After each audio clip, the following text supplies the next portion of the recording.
যে সামিরা কিন্তু যা কিছু আমি জানি সবকিছু সামিরার মুখ থেকে শোনা। আমি কিন্তু বাইরের কোনো মানুষের মুখ থেকে কিছু শুনি নাই। সব আমি সামিরার মুখ থেকে শুনেই কিন্তু আত্মহত্যা আত্মহত্যা বলেছি। আরেকটা জিনিস, ইমনের মতো এত এত বড় একজন অভিনেতার পোস্টমর্টমের মধ্যে ওর ময়না তদন্তের মধ্যে কোনো গরমিল হবে এটা তো আমার চিন্তা ছিলই না, যে কেন কেন এটা করবে কেউ। আর কথা যদি অনেক কিছু বলার থাকে তো বলবো,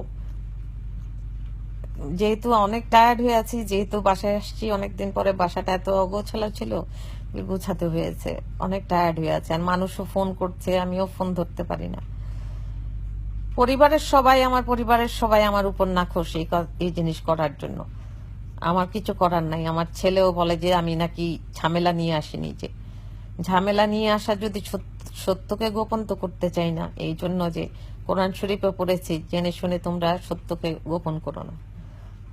কোন সূরায় তা মনে নেই, অনেক কিছুই পড়ি। তো বয়স হয়েছে, অনেকে গালিগালাজও দেবে, কিছু কি আমার তো মাথাও কাজ করে না এখন। গালিগালাজ অনেক করে মানুষ, না করলে না করুক, এই যা ইচ্ছা তা বলুক মানুষ, কিছু আসে যায় না। আমি তো আমার জীবন তো এমনিতেই আমি দাওয়ের মানে আল্লাহর উপরে, এটা আমার জন্য একটা বিরাট পরীক্ষা। ধৈর্য ধরতে হবে, অনেক ধৈর্য ধরতে হবে দেখার জন্য যে কি হয়। আমার জন্য এটা একটা বিরাট পরীক্ষা। এই পরীক্ষায় উত্তীর্ণ আমাকে হতেই হবে। পরকালের জন্য হলে, এই কালের জন্য নিলে তো সংসার খুব সুন্দর করে উপরের তলায় যে জামাইয়ের সাথে শুয়ে থাকতে পারতাম, যে কিছুই হয় নাই। কিন্তু এটা করতে মন চায় নাই, সায় দেয় নাই। আমার বাবা একজন সৎ মানুষ ছিলেন, তার মেয়ে আমি, আমাকে তো ওনার শিক্ষাতেই চলতে হবে। আর যে কথা বলি যে কষ্ট হচ্ছে আমার, সাজানো সংসারটা ধ্বংস হয়ে যাচ্ছে, কষ্ট হচ্ছে, কিন্তু এটা তো করতেই হবে। আর আমি নিউ ইয়র্কে গিয়েছিলাম কনসুল জেনারেলের অফিসে, আমি কনসুলেট জেনারেলের অফিসে, ওখানে আমি কনসুল জেনারেলের সাথে যা দেখা করতে চেয়েছি দেখা করতে পারি নাই। 2বার গিয়েছি, সকালে একবার গিয়েছি, 1 ঘন্টা অপেক্ষা করে, ওনার সাথে দেখা হয় নাই, উনি ছিলেন না। তো আমি বলেছি যে 3টার সময় যাব, তো 3:30টার সময় যাওয়ার পরে ওখান থেকে ওনারা লোকেরা বলল যে আপনি কি করবেন এত কথা বলে, উনি তো কনসুল জেনারেল সাহেব তো চলে গেছেন। তা আমি বললাম যে কার কাছে কিছু বলবো আমি তাহলে এই জিনিসটা, যে পিবিআই আমাকে খুঁজছে, ওরা তো আমি যদি আমার অ্যাড্রেস না দিই তোরা তো আমারে খুঁজে পাবে না। তো ওনারা আমারে বললো যে আমাকে নাকি হাতের লেখা, হয় ওনারা পিবিআই থেকে কোনো চিঠি পাবে তাহলে ওনারা অ্যাকশন নিবে, না হয় আমাকে লিখিত কিছু দিতে হবে। তো আমি আর অপেক্ষা করি নাই নিউ ইয়র্কে, আমি টায়ার্ড হয়ে গেছি, বয়স হয়েছে, এগুলি করে করে এতটা বছর হয়ে গেল, এরকম করে একটা জিনিস হলো। আর হীরা ভাই যেই চাল চালালো, আমি একবারই শুধু ডিবিতে গিয়েছি না সিআইডিতে গিয়েছি, এটাই সামিরার বাবা নিয়ে গিয়েছিল আমারে গাড়িতে করে, ওনার গাড়িতে করে। তো আমার এই প্রশ্নটা অনেকবার ছিল যে ওনার কি ইন্টারেস্ট ছিল যে আমার নিয়ে যাওয়ার জন্য। তো বেশি বেশি ঘাটাই নাই এই জন্য। আরেকটা কথা আপনাদের বলে রাখি, আমি কিন্তু আমেরিকায় থেকেছি, আমি কিন্তু আমার বাসার সামনে একটা মদের দোকান আছে, আমি বেশিরভাগই মদের উপর পড়ে থাকতাম। কেউ খারাপ ভাবলেও আমার কিছু আসে যায় না, সত্যি কথা, কেউ দুনিয়ার কোনো মানুষ খারাপ ভাবলেও আমার কিছু আসে যায় না, কারণ আমার আমার সমস্ত কিছুর মালিক হলেন আল্লাহ তাআলা। উনি আমার মনের কথা জানেন, উনি আমার ভিতরের কথা জানেন। মানুষ গালি দেয়, কত গালি দেয়, কি হবে? আমি খুন করেছি? প্রমাণ করো তো, কেউ প্রমাণ করুক দেখি যে আমি খুন করেছি। কেউ লেখে আমি খুন করেছি, কেউ লিখে আমি ভালো, কিছু আসে যায় না। আল্লাহ জানেন যে কি। তো এই বললাম না যে তোমাদের লুকাবো না কোনো কিছু, কিচ্ছু লুকাবো না। আমি মদ খেতাম, আমি গাঞ্জা খেতাম, আমি সিগারেট খাই, সব কিছু। এখন গালি দাও, তোমরা দিবা তো, গালি দাও, কিছু আসবে যাবে না তো আমার। তোমরা দুনিয়ার সমস্ত মানুষ গালি দিলেও কি হবে? আমি কেন করেছি আল্লাহ জানেন, আমি কেন করেছি তা আল্লাহ জানেন। মানুষের কাছে আমার জবাব দেওয়ার কোনো দরকার নেই। আর বাংলাদেশের মানুষ আমারে কি ধরবে? আমারে যদি ধরতে চায় তো সে বিয়ে বিয়ে দিয়ে এসে ধরো, কারণ ওরা কথা বুঝবে, বাঙালি বুঝবে না। ওরা কথা বুঝবে, বাঙালি বুঝবে না। এখানে আমার যদি FBI বা CID দিয়েও কোনোভাবে কথা বলা হয়, আমি কি করেছি ওটা ওনারা ঠিকই বুঝবে, বাঙালি বুঝবে না। এই জন্য দেশে যাওয়ার কোনোদিন ইচ্ছা হয় নাই, এখনো নাই। কারো কোনো কমেন্ট আমি পড়ি না, পড়ার কোনো ইচ্ছাও নাই। দুই একজন মানুষ খুব খুব আদর করে আমাকে রিকোয়েস্ট করেছে যে আমি যেন লাইভ ভিডিও করি। আমি ইমন সম্বন্ধে যা জানি তা বলেছি। ইমনকে আমি ছোটবেলায় দেখেছি কুমিল্লা শহরে, বিল্টুকেও দেখেছি, বিল্টুর আসল নাম আমি জানি না। নীলা ভাবিকে দেখেছি, ভাইকে দেখেছি। আমি ভাইকে কোনোদিন ভাই ছাড়া কথা বলি নাই। কে এই যে এই জিনিসগুলি লুকানোর জন্য না, এই জিনিসগুলি লুকানোর জন্যই মনে হয় যে আমি চুপ করেছিলাম, হয়তো যে আমি মদ খেতাম, আমি এই ছেলেদের মতো এইগুলি করতাম। যে আমার দুনিয়ার সমস্ত সমস্ত জিনিস করার আমার খুব ইচ্ছা ছিল, এখনো আছে। খারাপ হোক ভালো হোক সবকিছু। আমার স্বামী মারছে নাকি আমি জানি না, কেউ লিখলেও কোনো কিছু আসে যায় না। এখন আমি প্রমাণ চাই কোনো কিছু করার জন্য। আর রুবি খুনি বললে তো হবে না, প্রমাণ তো দেখান। রুবি খুনি হলো কেমন করে? যে এখানে একটা মশা মারতে গেলেও দুইবার চিন্তা করে, একটা তেলাপোকা মারতে গেলে দুবার চিন্তা করে, সে খুন করবে মানুষ? আরে মানুষ খুন করলে কি আমি ভালো থাকি? আজকে যেই পরীক্ষা দিচ্ছি আমি আল্লাহর কাছে, সেটার ফল তো আমি পরকালে পাবো ইনশাল্লাহ। এই ব্যাপারে তো আমি তো আমার বেহেস্তে যাওয়ার রাস্তা আমি তৈরি করে নিচ্ছি। যত খারাপ কাজই, যত খারাপ ভালো সবকিছুই আমি ট্রাই করে থাকি না কেন, আমি কিন্তু আমার রাস্তা তৈরি করে নিচ্ছি। এই দুনিয়ার উপর আমি কোনো কিছু করি না, না স্বামী সন্তান কোনো কিছু না। আমার সবচেয়ে আগে হলো আল্লাহ। আমি ওনার উপরেই বেঁচে আছি। কেউ বিশ্বাস করুক আর না করুক, আমি করি। আর কথা বলার আর কিছু নাই, এই বললাম। কেউ মানুক মানুক, না মানুক, এইসব সাংবাদিকদের কথা আমার আর হবে না। আমি সোজা সাপটা কথার মানুষ, লেখালেখির মধ্যেও আমি যাই না বেশিরভাগ। লিখতে গেলে আমার ইংলিশেই বেশি লিখতে হয়। আর লুকানোর কি আছে? সবাই এই জিনিসটা লুকাচ্ছে, কি লুকাচ্ছি এখানে? যা ঘটনা হয়েছে তা বারবার বলছি। হ্যাঁ, ঘটনা লুকাচ্ছি, লুকানোর কিছু নাই। দুইটা ঘটনা আছে এর মধ্যে। সামিরাকে সামিরার হাজবেন্ড দুইবার মেরেছে। একবার মেরেছে কাজের লোকের শাড়ি দেওয়ার জন্য।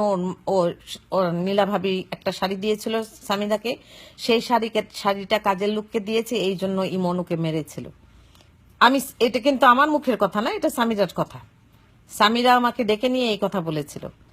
আরেকবার একটা মিটিং হয়েছিল মারা নিয়ে, ওইটা সামিরার চরিত্র নিয়ে মেরেছিল, চরিত্র খারাপ ছিল এই কথা নিয়ে।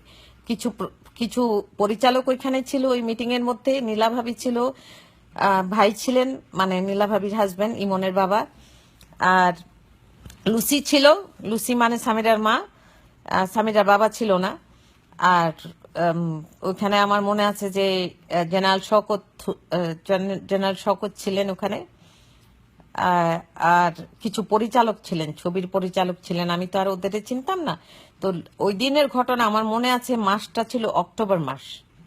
মনে আছে এই জন্য যে আমার ননাস ইন্ডিয়া থেকে বেড়াতে আসার কথা ছিল আমার বাসায়। তো আমি খুব ব্যস্ত ছিলাম যে আমার ননাস বেড়াতে আসবে, আমাদের আত্মীয় স্বজন সবকিছু নিয়ে, সবারই নিয়ে, রান্না বান্নাতে, মানে বাজার টাজার এগুলিতে ব্যস্ত ছিলাম।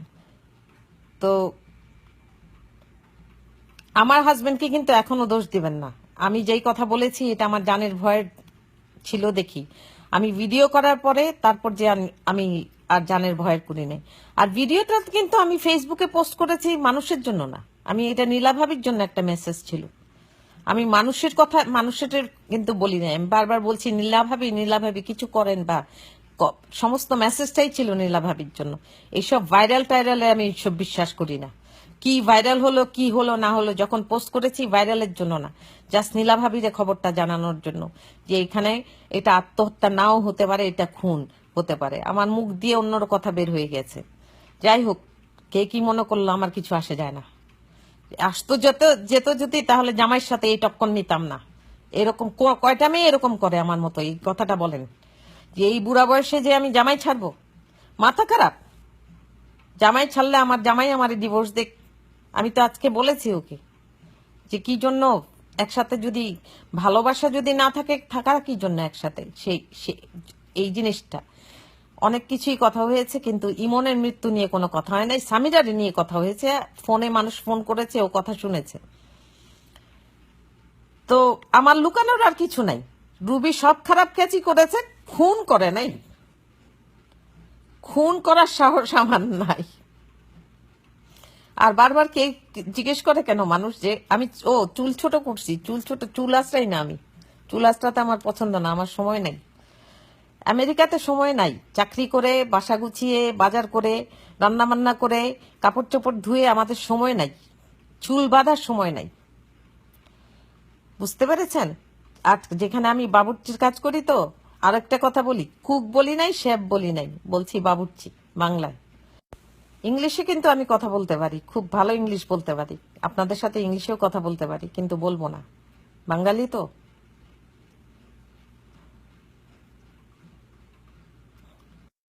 এসব কমেন্ট দেখে কিছু আসে যায় না। কে ফোন করতেছে আমারে? এরকম করে জ্বালানো শুরু হয়েছে ফোন করা। হ্যাঁ, বিরক্ত হয়ে গেছে আমি ফোনের যন্ত্রণায়। ফোন নাম্বার দিয়ে তো ভুল করে ফেলছি মনে হয়। যে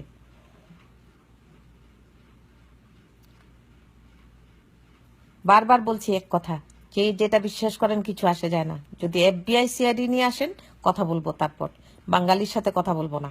বাঙালি বুঝে না। বাঙালি বুঝে না কথা। বাঙালি যদি কথা বুঝতো, তাহলে 21 বছরে এইটা ঝুলে থাকতো না। বুঝতে পেরেছেন? ফোন করা বন্ধ করো তো বাবারা। আমি ফোনেই করতেছি, ফোন করা বন্ধ করো। তো ভিডিও করে দিলাম, যা হলো হলো। ঘটনা আরো আছে। হীরা ভাইরে জিজ্ঞেস করেন, আর সামিরারে নিয়ে জিজ্ঞেস করেন। আমারে আমারে জিজ্ঞেস করে তো কোনো লাভ নাই। সামিরারে জিজ্ঞেস করেন, লুসিরে নিয়ে যান। হীরা ভাইরে দিয়ে কথা বলান কেন কেন? হ্যাঁ, বারবার যেই সত্য কথা বলতে চায় সেই খুনি, যে সত্য কথা বলতে চায়।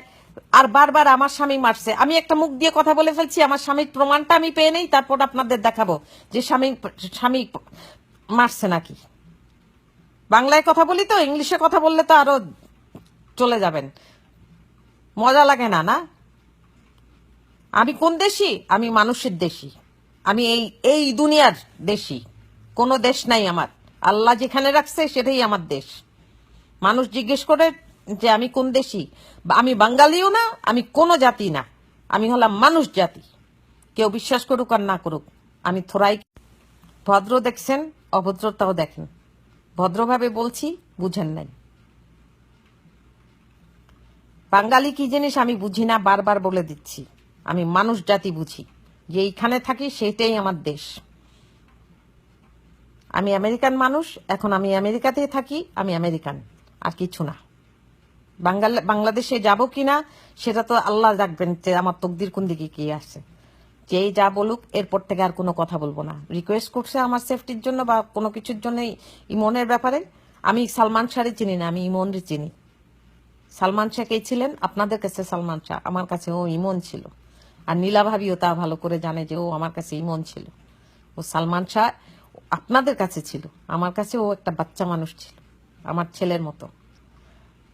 আমি এক কথাই বারবার বলি যে আমি কথা বলছি নিজের নিজের সংসার ধ্বংস করে। যাদের মাথায় বুদ্ধি আছে তারা চিন্তা করবে। আপনাদের মাথায় বুদ্ধি নাই বাঙালি, এই জন্য আপনারা আমার দোষ দেন যে খুনি। আর নীলা ভাবি সাথে কথা হয়েছে, উনি বলছে যে এই কেসে আমার নাম উনি দেন নাই, ওনার হাজবেন্ড দিছে। আর হাজবেন্ড দেওয়ার একটা কারণ ছিল, সেটা হলো যে আমার ছেলে যে ছাদ থেকে ছুঁড়ে ফেলছে ওই পোটলাটা, কাপড়ের পোটলা বা যেটাই হোক, সেটা সব মানুষ দেখেছে। আমি কিন্তু পুরা পরিবারের এগেনস্টে হয়ে, কিন্তু একলা হয়ে এই কথাগুলি বলছি। কেউ বিশ্বাস করলে করুক, না করলে না করুক। আসসালামু আলাইকুম। আবার আল্লাহ হাফিজ।